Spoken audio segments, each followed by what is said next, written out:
We requested representatives from all Ontario parties to discuss the back to school plan. The Ontario government said no progressive Conservative MPP was available for the show. So we've reached two opposition MPPs. Marit Stiles is the Ontario NDP education critic. She's in Toronto. And John Fraser is the Ontario Liberal House leader and health critic. He's in Ottawa. Ms. Stiles, I'll begin with you, if you don't mind. What's your take? Will this plan keep Ontario schools from closing this year and keep students and staff safe? Well, I think that this so-called plan that was released today, which I will say we've been waiting for months and months for, was very thin compared to what we were anticipating. And in that sense, I think the government's kind of rolling the dice a little bit with school closures again. Here in Ontario, schools were closed for over 26 weeks, and that's the longest of any jurisdiction in Canada and one of the worst records in the world. And it's caused a lot of upheaval for families, for kids, and this plan, so-called, was really fell short in a lot of really important areas. First of all, as you mentioned, no smaller class sizes, which is going to mean that those kids who are under 12, who aren't eligible for vaccination, won't have smaller groups in their classes. There was very little in terms of new investment here, no new supports. In fact, I couldn't find anything in the plan that talked about learning supports for our kids, who have many of whom have been really struggling. And in terms of ventilation, which we know has become one of the critical factors in preventing the spread of COVID-19, the plan is essentially the same as it was a year ago. And I think when you look at what other jurisdictions like New York City and others are doing, we're really falling short. So I'm very concerned. The government's cutting $800 million from the education budget for this school year.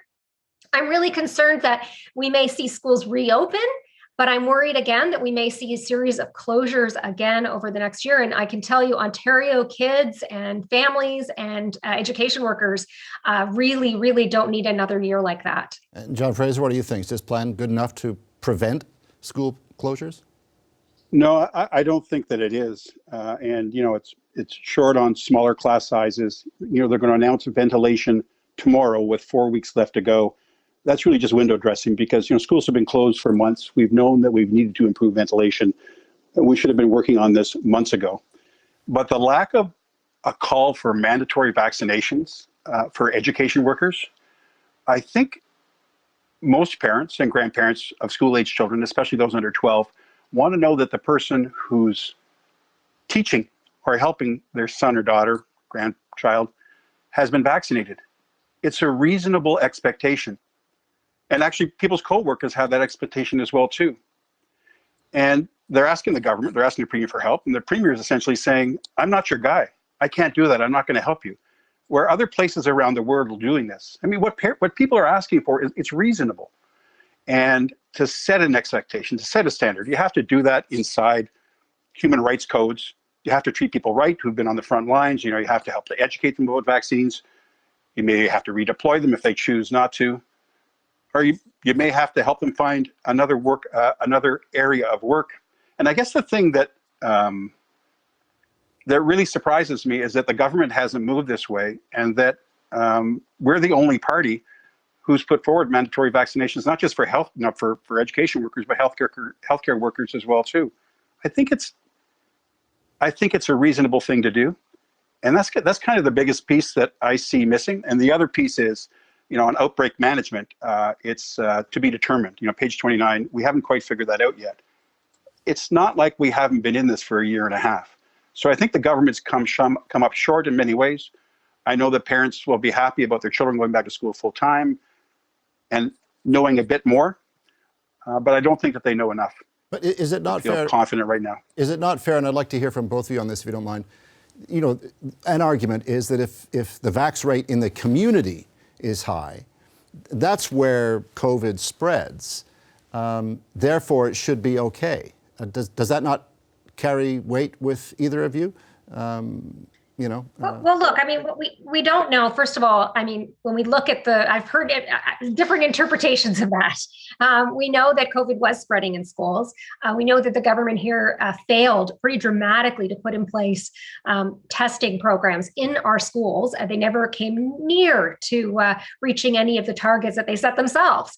And we know that for those under 12-year-olds who are not eligible for vaccines, that we need to have other measures in place. It's absolutely crucial. And we're seeing, Delta variants having bigger impact now on some of those kids in other jurisdictions. And I think that's concerning I'm certainly hearing that from a lot of parents.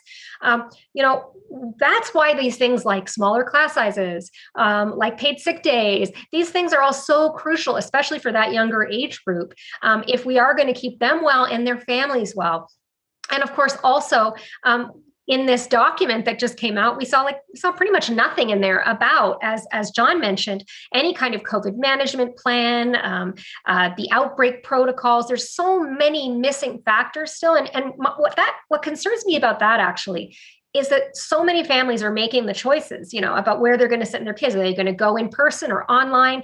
And I feel like if people don't have the answers to those questions, more of them will choose online. And we know that many, many children have really struggled in that environment. So again, nothing here that talks about learning outcomes either. John, where are you on community vax rates? Schools are communities. We're not even measuring vaccination rates amongst education workers or students. A school is a community. That's why we need to set that expectation of mandatory vaccination. Even in the community right now, the government's not going to move forward with the vaccine passport, even though businesses are asking for it. People want to protect themselves. They want to have confidence. They want to have knowledge that the environment that they're in is safe. So the government is abdicating its responsibility, not only in schools and hospitals and long-term care homes, but also just in the general public by not going forward with the vaccine passport. If you want to get community transmission down, whether it's a school community or my community of Ottawa South, you need to make sure that there are expectations that are set for people's personal responsibility. And you're not going to get there as quickly as you need to if you don't do that. I suspect this conversation will continue. Thank you to Marit Stiles and John Fraser. Thank you very much. Thank you so much. Hi, I'm Vashi Capellos, host of Power in Politics. See more of our show by subscribing to the CBC News channel or click the link for another video.